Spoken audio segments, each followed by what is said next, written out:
ആ പടം കിട്ടി ഞാൻ അപ്പം ജോലി എടുത്തെന്ന് പറഞ്ഞു. പടം തെറ്റായി വ്യത്യാസം തന്നെ ഞാൻ നിർത്തി. ക്ലൈമാക്സ് ഞാൻ പറയണോ? അടിപൊളിയായിരുന്നു. എന്താ എന്താ പറയാ, ആദ്യ സിനിമയല്ലേ? ആദ്യത്തെ പടം ആദ്യ സിനിമയിലൊക്കെ എങ്ങനെ ഇത് ഇത്രയും പറ്റുന്നു? എന്തോ ഭാഗ്യം. ചേട്ടാ നല്ല നല്ല മെമ്പറാ പുള്ളി.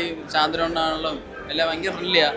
ഞാൻ ഒരു പുതിയ ആളായിട്ട് വന്നതിൻ്റെ ഒരു പെരുമാറ്റം അങ്ങനെ ഒരു ഇതേ ഇല്ല. എന്നോട് ഒരു അനിയനെ പോലെ തന്നെ എന്തെങ്കിലും അഭിനയത്തിൻ്റെ കാര്യത്തിലാണെങ്കിലും എന്തെങ്കിലും ഡൗട്ട് ചോദിച്ചാൽ അവർ രണ്ടുപേരും പക്കയായിട്ട് ക്ലിയർ ചെയ്ത് തരും.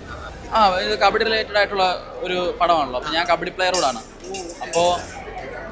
അപ്പോൾ ഇൻസ്റ്റയിൽ ഒരു പോസ്റ്റിംഗ് ഉണ്ട്, കബഡി അറിയാവുന്ന ആൾക്ക് ഇതുപോലെ ഉണ്ട്. അപ്പം തന്നെ അയച്ചു കൊടുത്തു. അപ്പോൾ അങ്ങനെ ആയി നമ്മുടെ ഒരു ഇൻട്രഡക്ഷൻ വീഡിയോ അയച്ചു കൊടുത്തു. പിന്നെ ഒരു 3 ഓഡീഷൻ ഉണ്ടായിരുന്നു. അതെല്ലാം കഴിഞ്ഞ് ഒരു ദിവസം സെറ്റായി. ഞാൻ PT സാറായിരുന്നു. അപ്പം കബഡി പഠിച്ചിട്ട് അങ്ങനെ ഫിസിക്കൽ എഡ്യൂക്കേഷനാണ് പഠിച്ചത്. അപ്പോൾ സ്കൂളിൽ നിർമ്മല സ്കൂള് ആലുവയിൽ ജോലി ചെയ്യുമായിരുന്നു.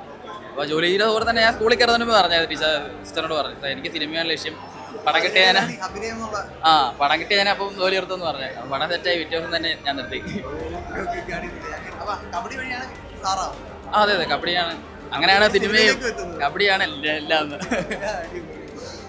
ഇഷ്ടപ്പെട്ടില്ലേ ചേട്ടൻ? അത് മതി കത്തുമല്ലോ.